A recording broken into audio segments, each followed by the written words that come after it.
नमस्कार दोस्तों, मैं फिर से आ गई हूँ आपके सामने एक नई कहानी लेकर। और कहानी है आज एक पिता का दर्द।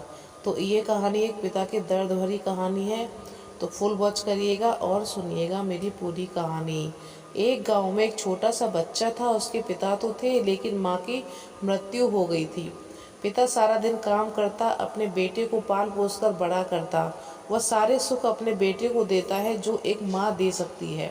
उस पिता ने अभी कुछ नहीं मांगा, सिर्फ इतना ही मांगा कि मेरे बेटे को कोई परेशानी ना हो। दिन बीतते गए, बेटा पढ़ लिख कर अच्छा जॉब भी करने लगता है और वह शहर में रहने लगता है। कुछ दिन बाद वो अपने पिता से मिलने आता है और कहता है, पापा मुझे कुछ पैसों की ज़रूरत है। मैं चाहता हूँ शहर में एक ज़मीन लेकर अपना घर बनवा लूँ। पिता इस बात को लेकर सुनकर बहुत खुश हो जाते हैं। सोचते हैं कि मेरा बेटा है, एक ना एक दिन मेरा नाम करेगा। जिंदगी भर की बचाई हुई पूंजी को निकालकर अपने बेटे को दे देता है। बेटा शहर चला जाता है और उन पैसों से अपना घर बना लेता है। पिता इधर इंतजार करता रहता है कि मेरे बेटा फिर से आएगा और एक ना एक दिन तो मेरे पास आएगा ही आएगा। जाएगा कहाँ? उसके पास अब कोई नहीं आता, क्योंकि ना ही अब उसके पिता के पास पैसे थे, ना ही रहने की जगह थी। कुछ दिन बाद बेटा फिर लौट कर आता है और अपने पिता से कहता है, पापा अब आप दादाजी बनने वाले हैं। पिताजी को बहुत खुशी होती है। इस बात को सुनकर के वह कहते हैं, तू मुझे मेरी बहू और पोता से कब मिलवाएगा? बेटा कहता है, बस पापा थोड़े दिन और। पापा मुझे कुछ पैसों की ज़रूरत है, क्योंकि आजकल थोड़ा जॉब में ना खींचतान चल रही है, जिसके कारण मुझे कुछ दिन के लिए सस्पेंड कर दिया गया है। पिता के पास कुछ नहीं रहता देने के लिए, लेकिन फिर भी कहता है, अच्छा बेटा तू रुक, मैं अभी आया कुछ पैसों का बंदोबस्त करके। पिता बाद में महाजन से कुछ पैसे उधार लेकर अपने बेटे को दे देता है और बेटा पैसा लेकर शहर चला जाता है। बरसों गुजर जाते हैं। पिता सोचते हैं कि मैं तो अब दादाजी बन गया हूँगा, मेरा बेटा पता नहीं मेरे नाती को लेकर कब आएगा।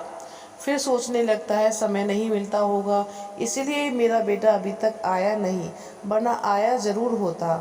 तब तक महाजन 2-3 आदमियों को लेकर उस पिता के घर आता है और कहता है, आपके वादे के मुताबिक पूरे 3 महीने बाद आया हूँ, अपने पैसे ले जाने। पिता कहते हैं, मेरे पास पैसे नहीं हैं देने के लिए। महाजन कहता है, जब पैसे नहीं थे तो आपने मुझसे उधार क्यों लिए? तभी पिता कहते हैं, ठीक है रुको, मैं तुम्हारे लिए पैसों का बंदोबस्त करके आता हूँ। और वो वहाँ के नज़दीकी अस्पताल में चले जाता है। वहाँ जाकर अपना ब्लड डोनेट करते हैं और अपनी एक किडनी बेच देता है और उस महाजन का कर्ज चुका देता है। किडनी बेचने के बाद उसकी स्थिति और भी खराब हो जाती है और वह उस राह में जी रहे होते हैं कि मेरा बेटा एक दिन आएगा। इस आस में जीते जीते एक दिन पिता की मृत्यु हो जाती है, परंतु उस बेटे को अपने पिता को आँख देना भी नसीब नहीं हुआ। दोस्तों, एक पिता का दर्द भरी कहानी आपको कैसी लगी? मुझे नीचे कमेंट में जवाब दीजिएगा और बताइएगा आपको मेरी कहानी कैसी लगी, और इस कहानी को ज़रूर शेयर करिएगा।